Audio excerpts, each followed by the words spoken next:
जय हिंद स्टूडेंट। तो आज की इस वीडियो में हम पढ़ने वाले हैं चैप्टर नंबर 11 कंपेयरिंग क्वांटिटीज, इस लेसन का प्रैक्टिस जोन 4।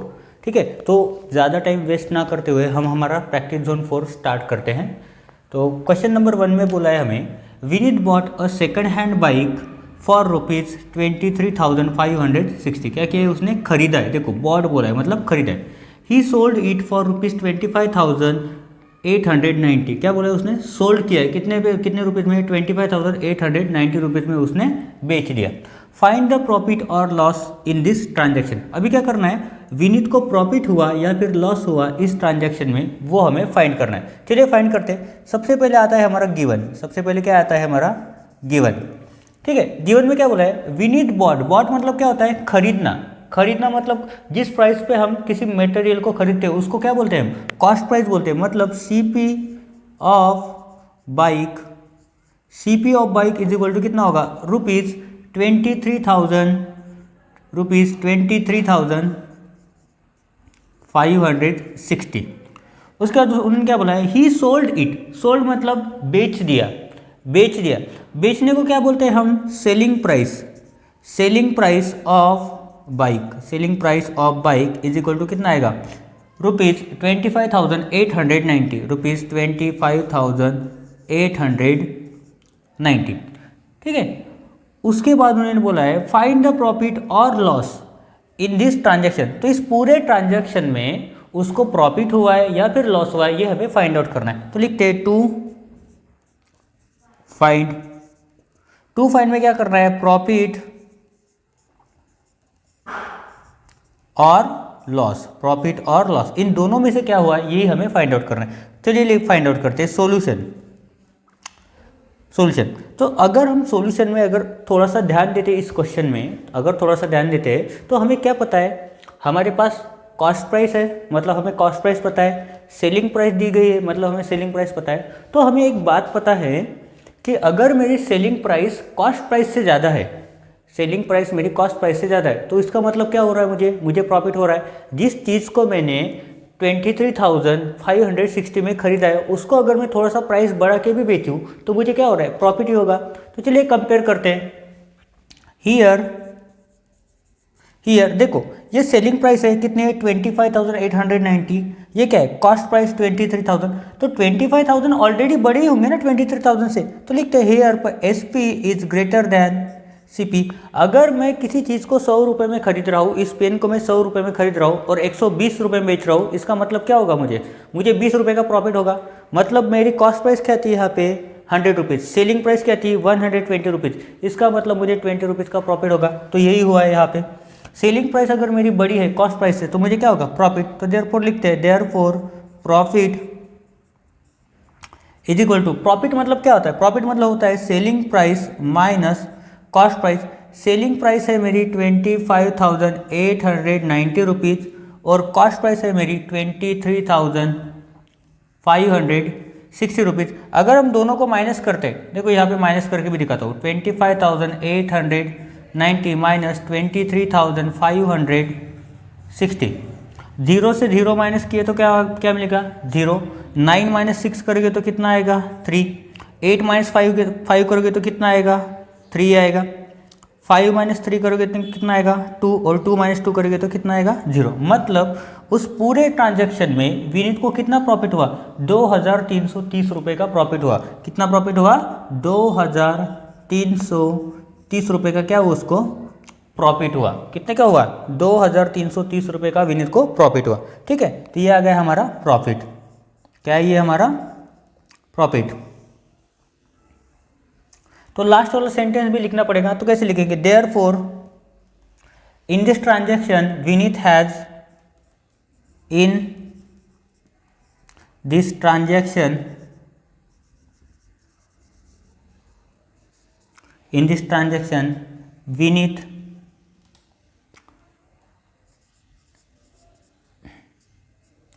विनीत हैज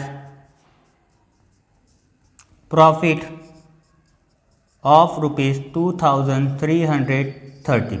कितने का प्रॉफिट होगा विनीत को? 2,330 रुपये का। ठीक है, समझ गया आपको। इसके बाद हम देखते हैं हमारा क्वेश्चन नंबर 2। क्वेश्चन नंबर 2 में भी सेम ही बोला है। देखो पढ़ते, Neena bought a food processor, क्या किया है, बॉट मतलब क्या किया है, खरीदा है। गिवन में पहले ही लिख देते हैं, जैसे क्वेश्चन पढ़ेंगे हमें जो जो डाटा मिलेगा वो हम स्टार्टिंग से लिखते चले जाएंगे। ठीक है, बॉट, बॉट मतलब क्या होता है, खरीदना। क्या खरीदा है, फूड प्रोसेसर फॉर ₹6,500, मतलब क्या मिल गया हमें, सीपी मिल गया, सीपी ऑफ फूड प्रोसेसर कितना है, ₹6,500। उसके बाद एंड सोल्ड इट फॉर ₹7,000, बेच भी दिया, पहले खरीदा उसके बाद 7,000 रुपये में बेच भी दिया। एसपी मिल गया हमें, SP of food processor is equal to कितना होगा, ₹7,000। देखते फाइंड क्या करना है, फाइंड द प्रॉफिट और लॉस परसेंटेज। देखो यहाँ पे क्या बोला है उसने, प्रॉफिट या फिर लॉस उसका परसेंटेज निकालना है। ठीक है, कितने परसेंट से प्रॉफिट हुआ है या फिर कितने परसेंट से लॉस हुआ है, ये हमें यहाँ इस क्वेश्चन में फाइंड आउट करना है। तो लिखते हैं टू फाइंड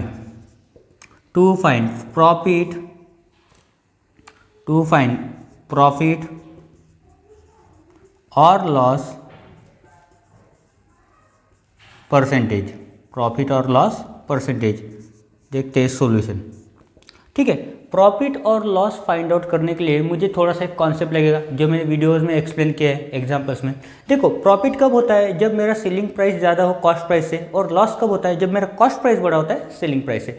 तो मुझे अगर प्रॉफिट का परसेंटेज फाइंड आउट करना हो या फिर लॉस का परसेंटेज फाइंड आउट करना हो, तो उसके लिए मुझे क्या चाहिए, एक तो प्रॉफिट कितना रुपये हुआ या फिर लॉस कितने रुपये का हुआ, और किसके बेसिस पे, कॉस्ट प्राइस के बेसिस पे। अगर मुझे प्रॉफिट होता है तो कॉस्ट प्राइस के बेसिस पे होता है, और लॉस भी होता है तो भी कॉस्ट प्राइस के बेसिस पे होता है।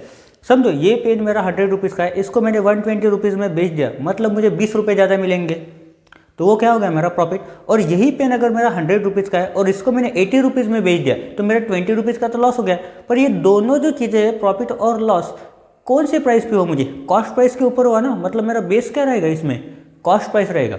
तो सबसे पहले फाइंड आउट करते हैं हम, प्रॉफिट हुआ या फिर लॉस हुआ है। तो देखिए, एसपी पता है मुझे, हियर एसपी सीपी दोनों लिख देते। देखो, अभी एसपी है मेरा, सेलिंग प्राइस है मेरा 7,000 और कॉस्ट प्राइस है मेरा 6,500। अगर मैं कंपेयर करूँ तो मेरा सेलिंग प्राइस ज़्यादा है कॉस्ट प्राइस से, इसका मतलब क्या हुआ है, इसका मतलब क्या हुआ, मुझे प्रॉफिट हुआ है। तो देयरफॉर लिखते हैं, therefore profit is equal to S P minus C P is equal to, S P क्या है मेरा 7,000 माइनस सी पी कितना है 6,500। ठीक है, अगर मैं इन दोनों को सब्ट्रैक्ट करता हूँ तो 6,500 में अगर मैं 500 डाल दूँ तो कितना बनता है 7,000। मतलब मेरा आंसर क्या आएगा, प्रॉफिट कितना रुपये का हुआ है नीना को, ₹500 का क्या हुआ उसको प्रॉफिट। मतलब प्रॉफिट इज इक्वल टू कितना हुआ, ₹500। अब उन्होंने तो क्या बोला है, परसेंटेज फाइंड आउट करना है। जब मुझे पता चल गया प्रॉफिट है मुझे ₹500 का, इसका मतलब क्या फाइंड आउट करना पड़ेगा, प्रॉफिट परसेंटेज। लॉस तो उस पूरे ट्रांजैक्शन में कहीं पे हुआ नहीं। चलिए फाइंड आउट करते हैं, profit percentage is equal to, profit percentage is equal to होता है प्रॉफिट अपॉन, किसके ऊपर होता है प्रॉफिट, हमें कॉस्ट प्राइस के ऊपर, कॉस्ट प्राइस इंटू क्या करेंगे 100%। क्यों, क्योंकि मुझे परसेंटेज फाइंड आउट करना है। इज इक्वल टू लिखते हैं, प्रॉफिट कितना हुआ है ₹500 का, अपॉन कॉस्ट प्राइस क्या है मेरी 6,500, इंटू कितना आएगा 100%। ठीक है, इंटू कितना आएगा 100%। देखो ये 0 0 0 0 कट हो जाएगा, 5 के टेबल में 5 आता है, कितने सा बोलने पर 1 जा, और 5 13 सा होता है 65। तो कितना बचा मेरा 1/13 इंटू 100%, कितना बचा 1/13 इंटू 100%। तो देखो ये 1 इंटू 100 होता है 100, और अपॉन क्या आएगा 13। फाइंड आउट करते हैं, जगह नहीं पे यही फाइंड आउट करते हैं 100। सो 13 7 सा होता है 91, 100 माइनस 91 होता है 9, मतलब ये क्या आ जाएगा, एक पॉइंट लगा दूँ तो यहाँ पे आएगा 90। ठीक है, 13 7 सा 91 आया, मतलब 91 तो 90 सब्ट्रैक्ट नहीं होता, तो क्या लेंगे 6 जा, 13 6 जा होता है 78। ठीक है, 90 में से 70 अगर मैं माइनस करता हूँ तो क्या आता है 12। अगर इसको मैं 0 लगा देता हूँ तो लास्ट में आएगा हमारा 13 9 जा 117। 13 9 जा 117, मतलब लास्ट में बचता है मेरा 3। मतलब मेरा कितना परसेंटेज का प्रॉफिट हुआ है? 7.69% से मीना को क्या हुआ है? प्रॉफिट हुआ है। कितने से प्रॉफिट हुआ है? 7.69% नीना को प्रॉफिट हुआ है। मतलब नीना ने जो फूड प्रोसेसर खरीदा था 6,500 रुपये में और उसको बेच दिया 7,000 रुपये में, इस पूरे ट्रांजैक्शन में नीना को कितना प्रॉफिट हुआ? 7.69% का क्या हुआ? उस नीना को प्रॉफिट हुआ। ठीक है, उसके बाद देखते हैं हम इस प्रैक्टिस जोन का लास्ट क्वेश्चन, क्वेश्चन नंबर 4। तो क्वेश्चन नंबर 4 में बोला गया है हमें, a dealer sells an air conditioner for ₹23,000। ठीक है, सेल्स बोला है, मतलब ये क्या हो गया? एसपी ऑफ एयर कंडीशनर की जगह मैं लिखता हूँ एसी। एसी को सेल किया कितने रुपीज़ में? ₹23,000 एंड अर्न्स 15% ऑन इट। उसने अर्न किया है, उसको मिला है 15% अमाउंट एक्स्ट्रा। मतलब क्या हो गया? प्रॉफिट हुआ उसको। प्रॉफिट कितने परसेंटेज का हुआ? 15%। Find its cost price. Find क्या करना है इसकी? Cost price of AC. ठीक है, देखो सेम ही कॉन्सेप्ट है, बस पिछले वाले क्वेश्चन में लॉस हुआ था, इस क्वेश्चन में क्या हुआ है? प्रॉफिट हुआ है। प्रॉफिट कब होता है? जब मेरा सेलिंग प्राइस कॉस्ट प्राइस से ज़्यादा होता है, तब मुझे क्या होता है? प्रॉफिट होता है। इसका मतलब मैं यहाँ पे लिख सकता हूँ सॉल्यूशन में, profit is equal to selling price minus cost price. Selling price minus cost price लिख सकता हूँ। ठीक है, अभी मुझे क्या दिया है? प्रॉफिट का परसेंटेज दिया है। प्रॉफिट किसके ऊपर होगा? प्रॉफिट किसके ऊपर होगा? प्रॉफिट भी मुझे कॉस्ट प्राइस के ऊपर ही होगा। इसका मतलब क्या करना पड़ेगा मुझे? सेलिंग प्राइस मुझे पता है, माइनस सीपी को इधर भेज दो तो क्या हो जाएगा? वो प्लस सीपी। मतलब मैं यहाँ पे लिख सकता हूँ CP plus profit. But profit मुझे कितने रुपए से हुआ ये नहीं पता है। क्या पता है? प्रॉफिट परसेंटेज मुझे पता है। क्या पता है? Profit percentage. ठीक है, तो इसका मतलब क्या होगा? कॉस्ट प्राइस के ऊपर ही तो मुझे प्रॉफिट हो रहा है ना। कितने परसेंट से? 15% ऑफ कॉस्ट प्राइस। तो जो भी मेरी ओरिजिनल कॉस्ट प्राइस रही होगी, उसमें अगर मैं उसी कॉस्ट प्राइस के 15% अमाउंट में अगर ऐड करता हूँ तो मुझे क्या मिलेगा? सेलिंग प्राइस मिलेगा, जो कि मुझे पता है। फाइंड आउट क्या करना है मुझे? सीपी फाइंड आउट करना है। चलिए लिखते हैं, एसपी कितना है मेरा? ₹23,000। तो यहाँ पे लिखते हैं therefore 23,000 is equal to CP plus 15%, मतलब कितना होगा? 15/100 इंटू क्या आएगा? सीपी। अगर इस दोनों में देखते हैं तो सीपी तो मेरा कॉमन है। देखो सीपी यहाँ पे कॉमन है, सीपी यहाँ पर भी है, मतलब दोनों में कॉमन। मतलब इसका मतलब मैं लिख सकता हूँ 23,000 इज इक्वल टू सीपी को मैं बाहर निकाल लेता हूँ। बचा क्या? यहाँ का एक सीपी बाहर चला गया, मतलब बचता क्या है अंदर? 1। क्या बचेगा? 1 रहेगा ना, क्योंकि अगर मैं सीपी को 1 से मल्टीप्लाई करता हूँ और सीपी उससे बाहर निकला है तो बचेगा क्या यहाँ पे? 1। क्या करना है फिर? प्लस इधर क्या बचा? 15/100। क्या बचा? 15/100, क्योंकि सीपी को मैंने बाहर निकाल लिया कॉमन। इज इक्वल टू, देखो 5 3 होता है 15 और 5 20 होता है 100। 5 3 होता है 15, 5 20 होता है 100। कट कर दो, डिवाइड कर दो इनको। क्या बचा है? सीपी 1 + 3/20। यहाँ पे क्या है? 23,000। देखो इसका डिनोमिनेटर 1 है, कुछ नहीं है, मतलब क्या है? 1 है। क्रॉस मल्टीप्लाई कर दो। सीपी इंटू 20 1 होता है 20 प्लस 3 1 होता है 3 अपॉन क्या आएगा?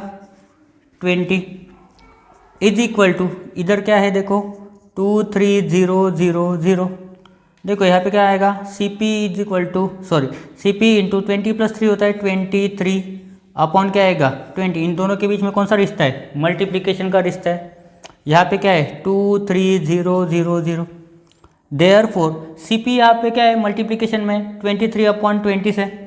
ठीक है, अगर मैं इसको लेफ्ट हैंड साइड में शिफ्ट कर दूँ क्या हो जाएगा? जो डिनोमिनेटर है वो न्यूमरेटर बन जाएगा, जो न्यूमरेटर है वो डिनोमिनेटर बन जाएगा। मतलब जो डिवाइड में है वो यहाँ पे आके क्या बनेगा? मल्टीप्लिकेशन। और जो ऊपर है मल्टीप्लिकेशन में वो यहाँ पे आके क्या बन जाएगा? डिवीजन। तो लिखते हैं यहाँ पे 23,000 इंटू 20 इधर गया मल्टीप्लाई हो गया, 23 इधर आया डिवाइड हो गया, इज इक्वल टू क्या आएगा? 23 इज इक्वल टू क्या है? सीपी।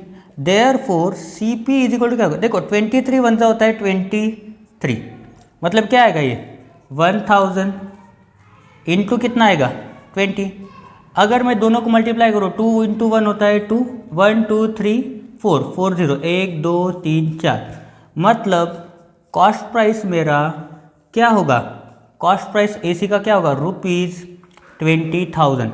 उस एसी को 20,000 रुपये में खरीदा गया और उसमें 3,000 रुपये बढ़ा के उसको बेचा गया, मतलब उसका सेलिंग प्राइस कितना बना 23,000 रुपये। ठीक है, तो ये हो गया मेरा कॉस्ट प्राइस ऑफ एसी। तो देयरफॉर यहाँ पे लिख देते हैं therefore the cost price of air conditioner is ₹20,000। ठीक है, तो इस प्रैक्टिस जोन के चारों क्वेश्चन हमने इस वीडियो में कंप्लीट कर दिए। नेक्स्ट वीडियो में हम नेक्स्ट टॉपिक चालू करेंगे जिसका नाम है simple interest. Thank you and जय हिंद।